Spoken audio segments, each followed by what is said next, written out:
Hello, everyone, and welcome to my podcast. Today, I am here to discuss with you all about my learning experience in primary health and education at Western Sydney University and how this will help me in my future teaching career.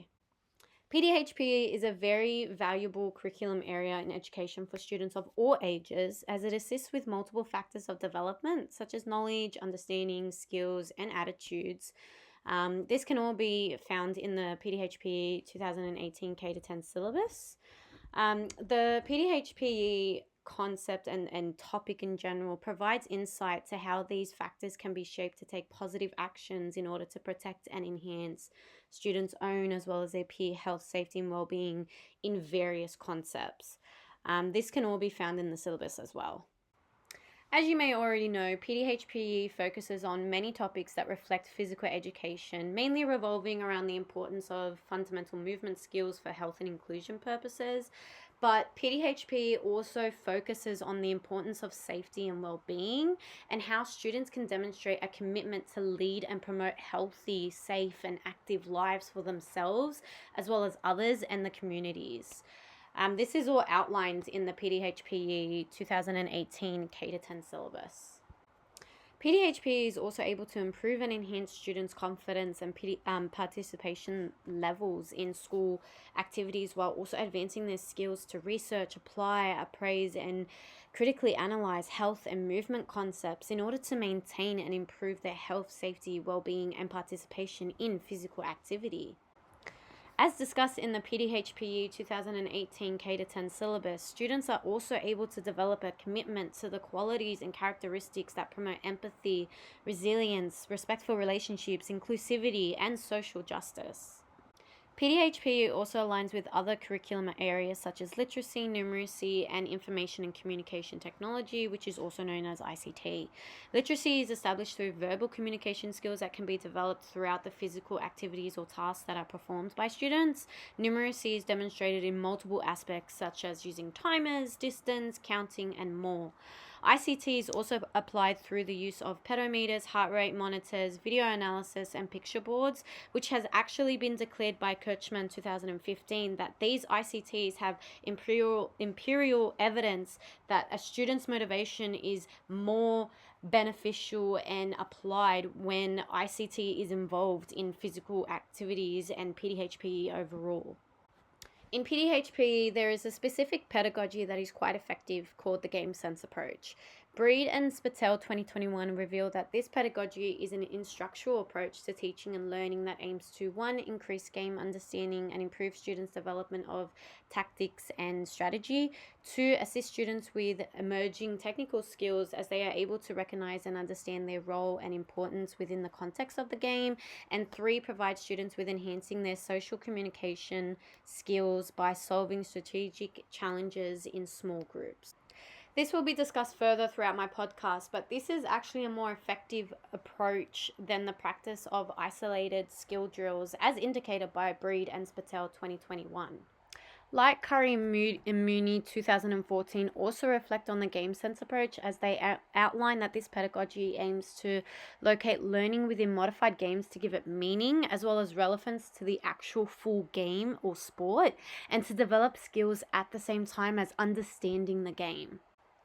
Game sense approach is implemented throughout the majority of outcomes presented in the PDHPE 2018 K-10 syllabus, as every stage has an outcome that displays 1. The understanding of movement skills, concepts, and strategies in a variety of physical activity contents. 2. Understanding the significance of contextual factors that influence health, safety, well-being, and participation in physical activity. 3. Strengthening health, safety, well-being, and also participation in physical activity, as well as 4. Moving with confidence, competence, and creativity within and across various physical activity contexts. Within my second tutorial of my physical health and primary education unit at Western Sydney University, I was able to learn and develop an understanding about the syllabus. There are many factors involved when teaching students of all ages, and I really enjoyed the concept of the coding and learning across the curriculum icons displayed throughout the syllabus. I could actually link the outcomes and content to general capabilities, cross-curriculum priorities, and other learning across the curriculum areas. For this lesson, we actually were put into groups and were given a specific stage and topic to reveal to the class and discuss. We had to choose 2 outcomes and a content outlined and how they link to a specific general capability. My group had stage 3, which was movement, skill, and performance with the general capability of numeracy. This stage and topic had 4 different outcomes, with our group choosing PD 3 to 4 and PD 3 to 10. We chose these outcomes because we believe both of them could be demonstrated in a numeracy context as well. This also links to the content we chose, which was manipulate and modify elements of space, time, objects, effort, and people to perform movement sequences. For example, by demonstrating an understanding of how to adjust the force and speed of an object to improve accuracy and control, for example, throwing, catching, dribbling, through the use of demonstrating a game where students have a timer on how long they need to pass the ball or display catching skills before they can shoot for a goal. This lesson provided me with a lot of insight into how I can structure my lessons as a teacher and how I can implement an effective and inclusive lesson by implementing general capabilities while also following the outcomes and content provided for that specific stage. For my first practical lesson in primary health and physical education unit at Western Sydney University, we actually had to go to the Morris Lima Indoor Sports Center for this tutorial, and it was actually very fun, exciting, and joyful. It provided me with confidence as a future teacher that the lesson I learned would be beneficial for future teaching lessons that I teach to primary school students. The lesson started off with some warm-up games and how to implement some general capabilities such as creative arts, as one game involved having 2 teams with hopping through hula hoops, and when they actually cross path, they would have to do scissors, paper, rock, and whoever won would have to continue on, and whoever lost would actually have to go to the back of their own line in their teams. And the incorporation of creative arts was, you actually had to perform the action. So if you were scissors, you would have to cross your hands. If you were a rock, you'd have to curl up into a ball. It was actually really fun, and I loved how the general capability was implemented throughout this activity, which I believe is great for when I hope to do warm-up activities with my students as a future teacher. There are multiple benefits of having warm-up activities before actually doing the physical education lesson, as Barney and Levitt 2019 declare that warm-up activities allow students to prepare themselves for what is yet to come in the lesson, along with helping students warm up psychologically. Based on this concept, I believe in implementing warm-up activities before majority of my PE lessons, but it could actually also be used as a behavior management strategy in the classroom. So when students return from recess or lunch, and they're all hyped up, it is a great way to calm them down and get them prepared for the lesson and get them focused on what is to come throughout the lesson. The other part of the practical lesson I participated in consisted of a game sense approach being implemented through the use of Aboriginal games that were established. Phil Evans, Williams, Davis, and Kirk 2022 expressed that the inclusion of Aboriginal heritage and cultural inclusion overall is extremely productive in PE lessons, as students are able to enjoy learning about their own culture and other cultures, as well as participating in the physical activity while improving their health, safety, well-being, and skills. We were all put into 4 to 5 groups, and were given a specific Aboriginal game we needed to demonstrate and perform with the class, with outlining 2 modifications that could be made to reflect tactical, technical, and strategic skills, which is outlined in the game sense approach. My group was given the game Guru Guru, which consisted of rolling a piece of rolled bark, a disc, at a decent distance between 2 players, while others would throw stones or short spears trying to hit the disc. Now, straightforward modifications had to be made. So instead of using a disc, we were going to use a ball, and instead of using stones or short spheres, we were going to use bean bags. So the first modification made was the distance between the throwers and the ball. First they would start off closer, then afterwards the ball would go further back and the distance would be longer between the throwers and the ball, which creates the challenge for the students while also implementing the general capability of numeracy within the experience. The second modification made was the ball size. So the ball was originally quite big and then they changed it to a smaller ball to make it a bit more of a challenge for the throwers to hit the target. This activity was able to reflect not only the general capability of numeracy outlined in the PDHPE syllabus, but also demonstrates outcomes PD 3 to 4, PD 3 to 5, PD 3 to 10, and PD 3 to 11. Before I discuss my next two tutorials and overall reflection, please enjoy this short ad break. Tired of skipping breakfast? Fuel up with Crunchmate, the on-the-go protein granola bar that actually tastes good. Grab yours at crunchmate.com today. Crunchy. For my second practical lesson, we had some instructors from the AFL industry come out and show us multiple ways to use the change it approach for AFL, but indicated that the same approach could be used in other sports and PE activities as well. We learned many different activities that could be implemented in PE for students to keep them engaged and interested in the lesson.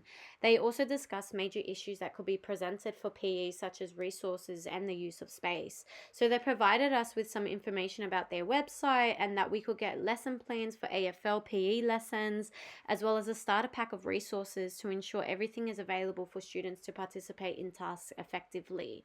The instructor also outlined that the space is a challenge, which means modifications will need to be made. For example, if there's only a small patch of grass in the school, then students may have to use the basketball court or an indoor gymnasium if there is one. For example, at my high school, we had a really small grass area, but a massive gymnasium. So we often use the gym as our area to do our PE lessons. The instructor also discussed the change it approach that can be implemented into the game sense pedagogy for these lessons as well. The change it approach involves coaching, so adapting your changing method and communications to suit all students, how to score and win, so adjusting the way to score by adding or removing challenges, the area, make it smaller or bigger, numbers, less or more, or implement an imbalanced team, game rules, how players move, pass and defend, equipment, using different balls, less or more,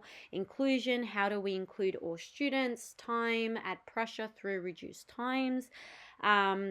Some of these may also link to the general capabilities like numeracy and personal and social capability based on the PDHPE 2018 K-10 syllabus. The instructor went through how to implement the change it approach through various activities that we did within the practical lesson.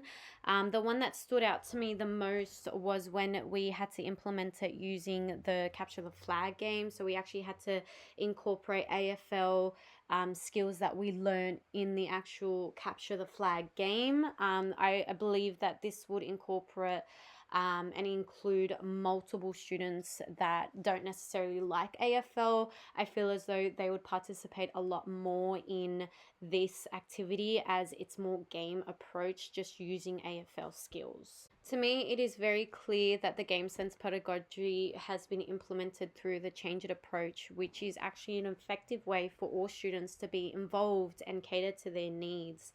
Peel 2011 can be seen as agreeing with this statement, as he declares that this approach has been recognised as effective in teaching of games and sport in New South Wales and Tasmanian schools. It is identified that the game sense approach is applied to all outcomes stated in the Australian curriculum documents regarding students' understanding of sport and improving on their development on reflective capacity.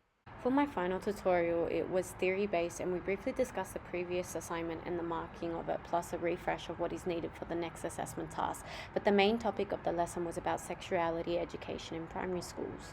We spoke about our own experiences with this topic in primary school, and I expressed that we never learnt about it, even in high school, and a lot of my peers and the tutor was quite shocked, but understood once I mentioned I went to a religious school. Some peers discussed something called Healthy Harold, and I had to actually do research on who or what that was because I had no idea. We also went through what we are actually teaching and showing these kids. As it was mentioned, a stage 3 student watched physical conception being performed, which actually doesn't align with the syllabus, as the syllabus actually consists of biological health, positive relationships and emotions and how they change, as well as giving consent. Based on this, I will ensure all content being taught in PDHPE links to the syllabus under respectful relationships and follows outcomes PDE, PD1, PD2, PD3, 1, 2, and 3, as well as PDE, PD1, PD2, PD3, 10. Afterwards, there was a topic about understanding religion and teaching sexuality education. For example, there was a pre-service teacher talking about this subject and the menstrual cycles and how using tampons in a Catholic school, which is actually not encouraged for this religion. Therefore, it is important to acknowledge the various religions and beliefs in the classroom and ensure the use of terminology is accurate and precise to respect everyone, as indicated by St. Jacques da 2018. Overall, I will ensure to implement topics that reflect the syllabus accurately and even have a colleague or the principal look over the lesson plan to ensure it is appropriate to perform if I feel as though it will cause any issues or misunderstandings for the students. The whole experience in Primary Health and Physical Education unit has provided me with a very different aspect to how I would teach PDHPE in primary school.